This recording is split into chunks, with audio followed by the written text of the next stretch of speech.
Hello everyone, and welcome back to World of Warships Blitz with Terry. I've got a new intro, as you might have noticed, and this is the first time I'm using it. So let me know if you like it or not. If you put the old one back, I haven't deleted it. I just figured, I've come a long way. This was the very first ever thing I did with a video editor. So, thought it was about time for a new one. Anyway, on to today's topic. We are looking at Soviet destroyers, in particular at two Soviet destroyers at Tier 7. This is the Minsk.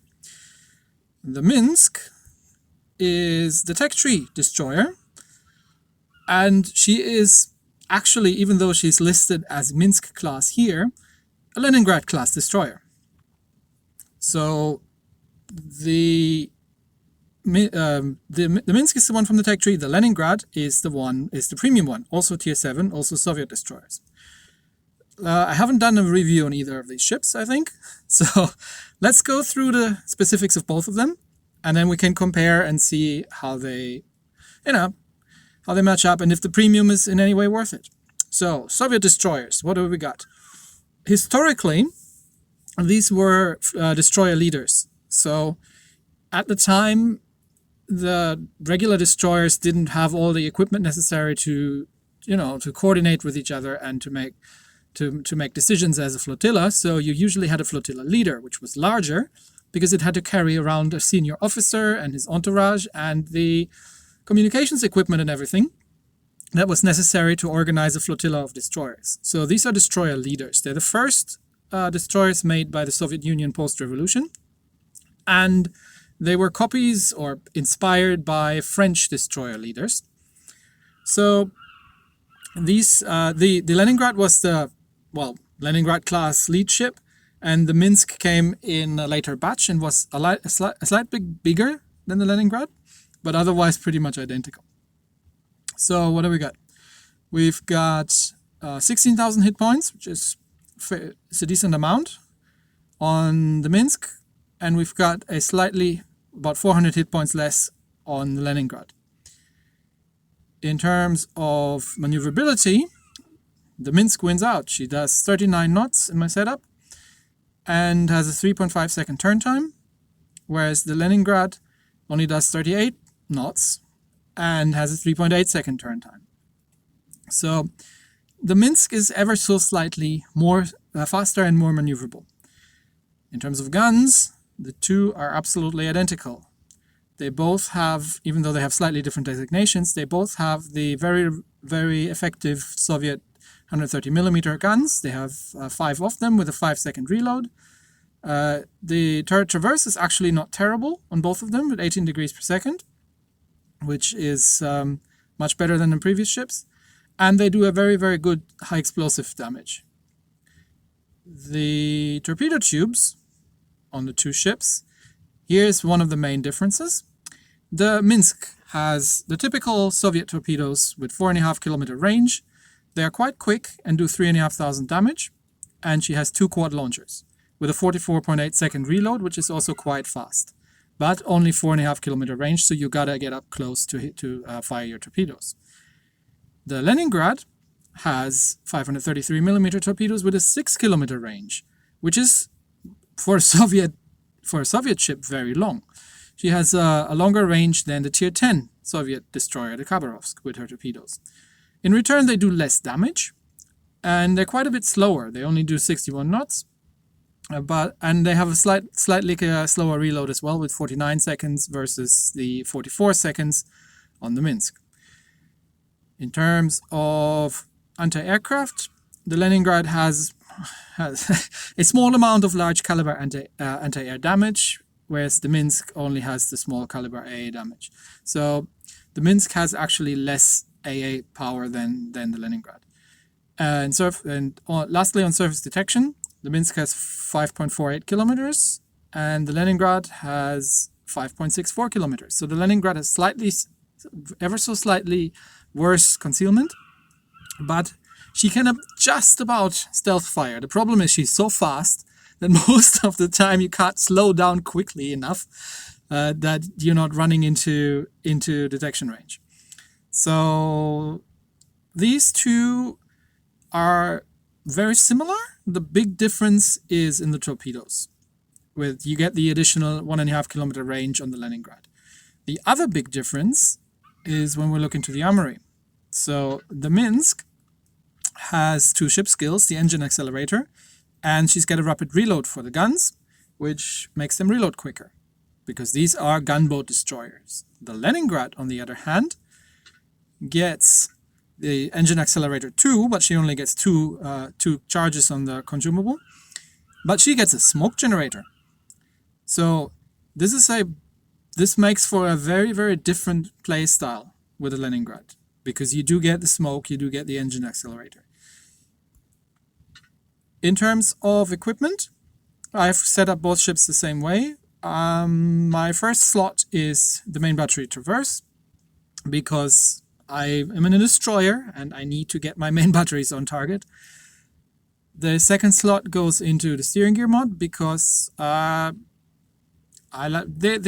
are destroyer leaders or flotilla leaders. They are a little bit more sluggish than I like, so I did put one into steering. The third module I used to run with the propulsion modification for speed, because speed kind of is the main weapon of these things. I've been experimenting with the concealment system mod for a while now, after somebody in the comments suggested that that was a build that they were running. And I'm not 100% sure yet if that's something that I like, but it's kind of nice, because you have less time for somebody to notice that you're doing a run-up. And especially in the Leningrad, where you can actually get the ship's concealment down to a point where you can almost stealth fire, that's not a terrible thing. So definitely for the Leningrad, I think that's a good compromise. For the Minsk, I'm not 100% sure. In terms of supplies, standard loadout for a destroyer. I've got surface detection down, I've got reload, and I've got ship speed. You could do the preventative maintenance, but I don't know. They don't have that many hit points to start with, and it's only a percentage. So I'd rather go with speed on these things, because speed's really what they're up for. Now, for commander skills on the Leningrad, I have nothing surprising for a destroyer. I've got the torpedo skills in 1 and 2. I've got preheating in 3, victorious charge in 4, and I've actually got the daredevil in 5. Because you do get damaged quite frequently in these things. And on the Minsk, last thing to mention, obviously one interesting skill at tier 8 might be the Mistweaver, because you do get 2 charges of smoke generator, which also makes it a little bit tricky to use this as a captain training ship if you want to train your captains for the Soviet line, because the Minsk doesn't have a smoke generator, and I'm not sure anything else does in the line. Actually, let's have a quick look, because I'm not too sure. Does the Tashkent get? Nope. Does the Kiev get? Nope. It's the same setup, and the Kaba doesn't get that either. So no. So no other Soviet destroyer in the tech tree has a smoke. So in the Minsk, I've got the identical setup, and then the generalist in the next tier for improved damage control. Now, I generally, when I'm playing destroyer and I don't have a historical camo, I thoroughly recommend, especially if you're playing higher tiers, anything up, even mid tier, anything starting at tier 5, that you get the Seaborne Assault camo, unless you want to spend gold for it. But she gives you 3% concealment on top of what you already got, which is for destroyers of all kinds generally a very, very good idea. So, with these 2 ships being very, very similar, except for the torpedoes and the smoke, obviously, let's play around in both ships, and then I'll kind of give you my thought about, is she worth it as a tier 7 premium, and what I think about it. So let's do this. Okay, first we're going out in the Minsk. Again, at this time of day I get a lot of bots, which is a little unfortunate, because it really makes a difference with these ships if you play against bots or real players. But let's see what we can do. So who do we actually have? We have a carrier. Carrier is the bane of my existence in these things. We've got a Kagera and a Wichita on the other side. The Wichita obviously being a bit of a problem. But yeah, so you can see it on the minimap. if you switch over to torpedoes, you will be spotted before you can fire torpedoes. So I'm just usually leaving her on the guns to begin with, because I'm not going to use my torpedoes until I'm way beyond spotting range, so might as well start using them. I'm leaving them a high explosive just because we are running against bots, and bots don't damage control. Okay, so B was captured first, which means the Kagero is in B, which means the Wichita might be over here. And there he is.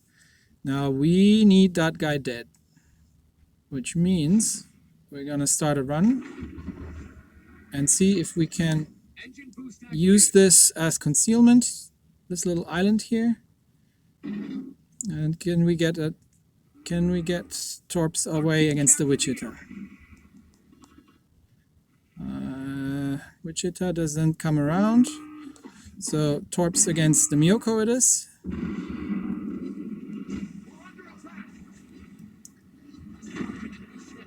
Okay, that's the Miyoko down.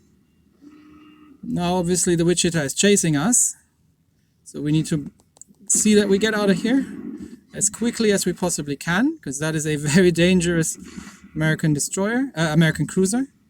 Later myself.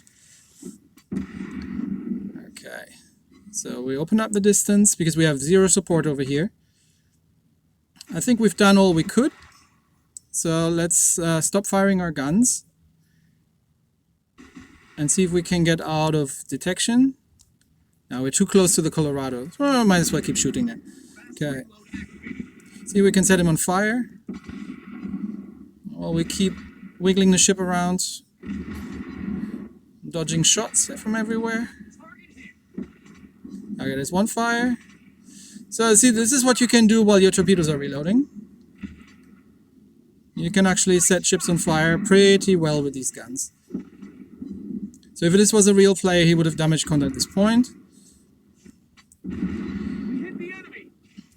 But since it's a bot, he's not gonna. So let's get into our final run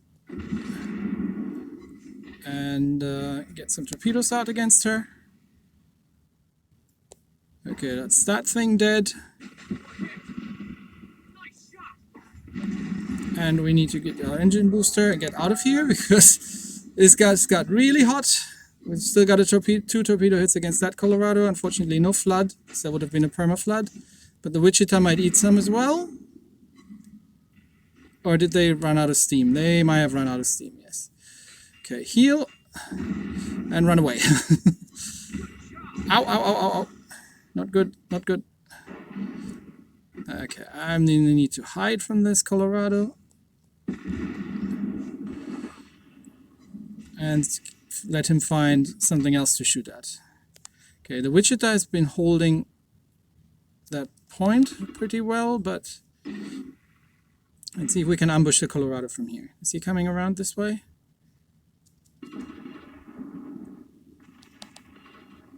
I think he's turning. Let's see, if he decides, see if he can turn out in time, or if we can still get some torps in. Now just one.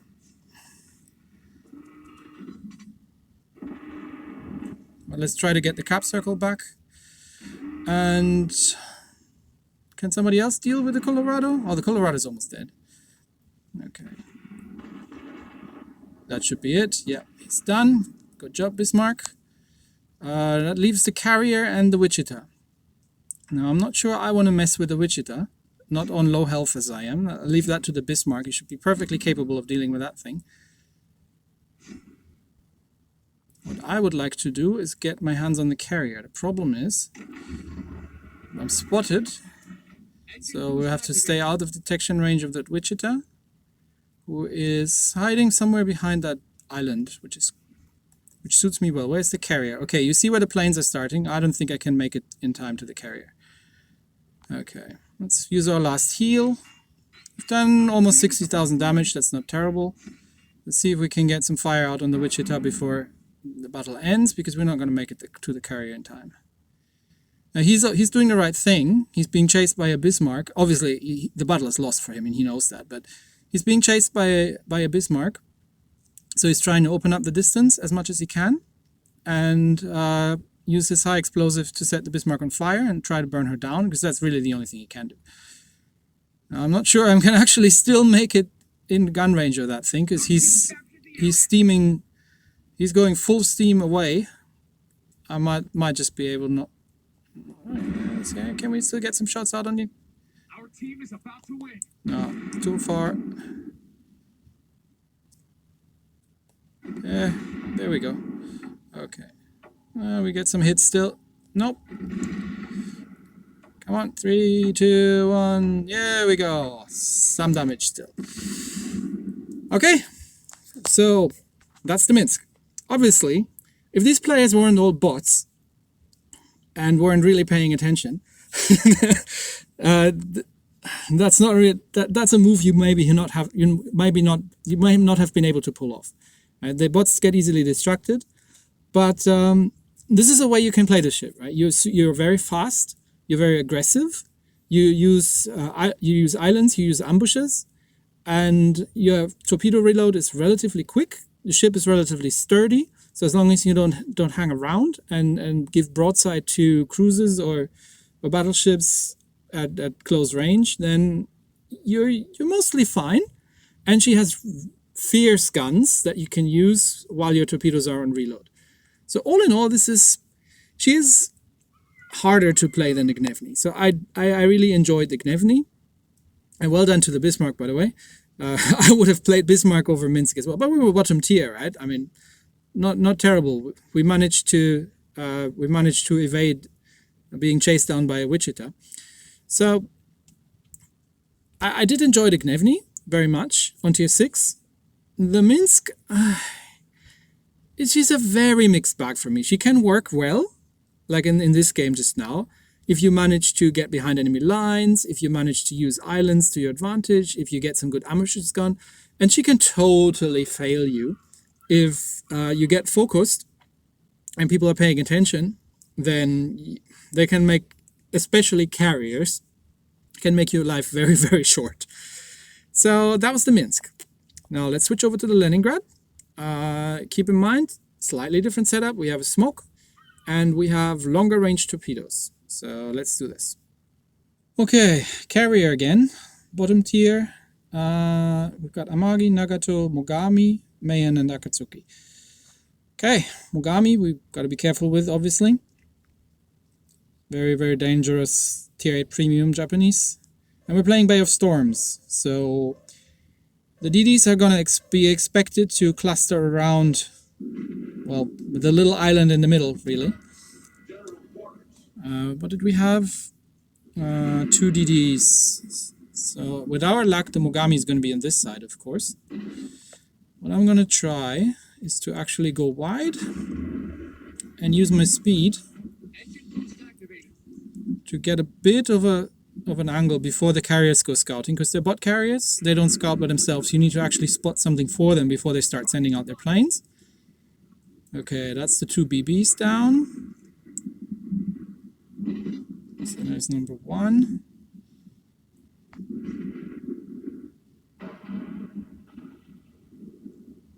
And no DD spotted. There's 1 DD. That's probably the bot coming out. That's a bot Nagato. So we'll just rush him head on pretty much. As soon as we get into, yeah, I was spotted. So I might as well start open fire.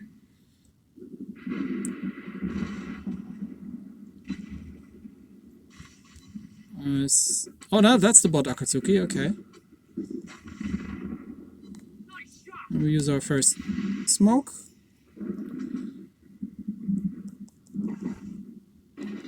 We're too close, we're proximity spotted. But she's flooding. And so we just need this Nagato dead. Yeah, that's over penetrations. If he was shooting high explosive, I'd have been dead. But she's flooding and burning, and she's dead. Our smoke's dissipating, so oh crap, there's the Mogami. He's not looking at me. Okay. use our speed boost again to get ahead of him. And, oh, he's noticed. Okay, time to heal. And I think he's gonna turn out, so we'll just drop one torp his way. Yeah, he's completely turning out. So let's turn around. He's running away from me, which is not bad. Let's see if he can hit me from there. Yes, he can. So let's speed up again. We've got a fire going on the Mogami. He's damage controlling. And now we should be able to run under his shot. Yeah, way overshot. Let's see if we can get another fire going on him. Oh, the carrier's coming for us. Oh, crap. I'm not relishing that idea. Yeah, there's a perma-fire on the Mogami. No, I can't afford to be on fire. I wonder where his torps are.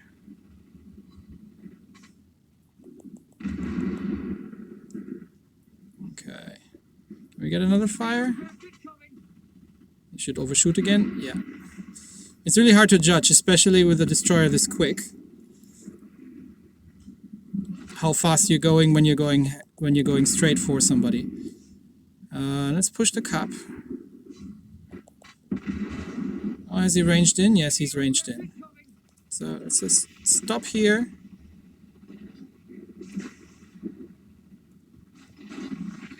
And see that we can sink the Mayhem, because that's a dangerous destroyer. Oh, come on, carrier. Really? Bloody carriers. The bane of my existence, these things. Okay, that's the Mayhem down. Ow, ow, ow, ow. We're not even spotted. Okay. Okay, straighten the ship out. That's Mayhem torps. Let's see that we can outrun them. Yes, we can. There's the carrier. Okay, we need to go undetected, because that Mogami can one-shot us from here. Okay, we're undetected. Let's get closer to the carrier. Just a little bit skirting it, because I don't have a smoke left, and I'm going broadside for a Mogami. So let's see if we can catch the carrier. Oh, we're spotted. Okay, never mind. Fire out on the Mogami. I don't know if the carrier is going to run into my torps or not, but we'll find out. Okay, Mogami has to dodge torps. He's not looking at me, and carrier run into my torps. Yes. Flooding on the carrier. Okay, nope.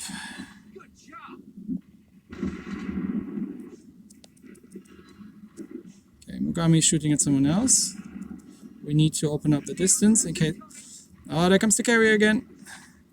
Okay, I've got a damage control online. Okay, see we can gun down the Mogami.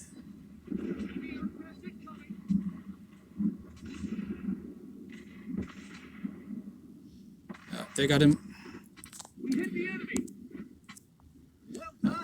Okay, sorry for that. I'm just trying to get onto the carrier here. Yes, the carrier is the last ship alive.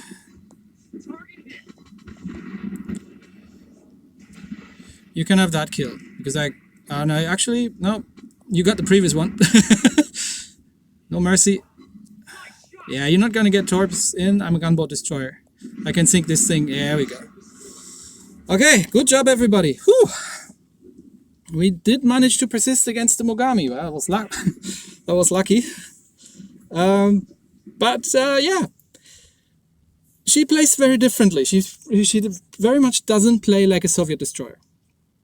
She plays, for me, oh, that went better than I thought.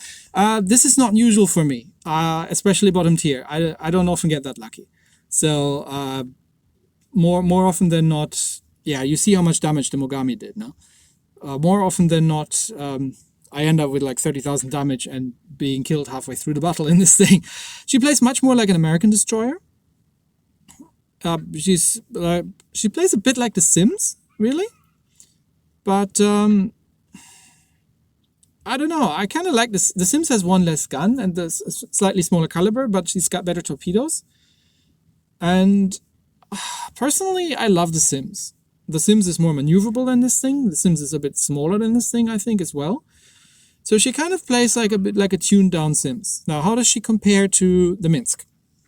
do you need to get her if you want as a premium destroyer? Personally, she is different from the Soviet line, and if you're a fan of Soviet destroyers, she's definitely unique in that line, together with things like the Okhotnik, which I have over here, right? Tier 5. I've got a review up on this thing. It's fun. So it's a troll ship. This is a decent Tier 7 destroyer. She's not necessarily my favorite. She's very quick. The guns are great. The torpedoes are okay-ish. And having a smokescreen obviously helps. So if you're a destroyer player and you're really into Soviet destroyers, she is not a bad premium to have. She definitely has a different playstyle than the other Soviet DDs, because she does get the smokescreen and she has a better top range. Still not a great top range for Tier 7. I mean, the Sims has what, like 8 kilometers or something? So, not a bad ship. Not a bad ship. You have to be very aggressive with these. And I would say, if you're a fan, yes. Otherwise, personally, I think I'm going to stop at the Minsk, just because I am severely struggling with the Soviet DDs at the higher tiers, when the torpedo damage is just not enough. And even with a faster reload, you get shut down at these close ranges so quickly. There are a lot of good, very, very good light cruisers out now at Tier 7 and around. You face things like the Mogami, the Helena, the Atlanta, these kind of things. They can make your life really, really short. The Fiji, the Edinburgh. I'm personally not a huge fan of the Soviet DDs, but if you're a fan, she's definitely not bad to have. So, that's my opinion. And obviously someone's inviting me for battle, but yeah, no, sorry, I'm still recording. And I actually got to go because I've got other things to do. So thank you very much, but we'll see each other next time. That's it for today. Have a good one, everybody. See ya. Bye.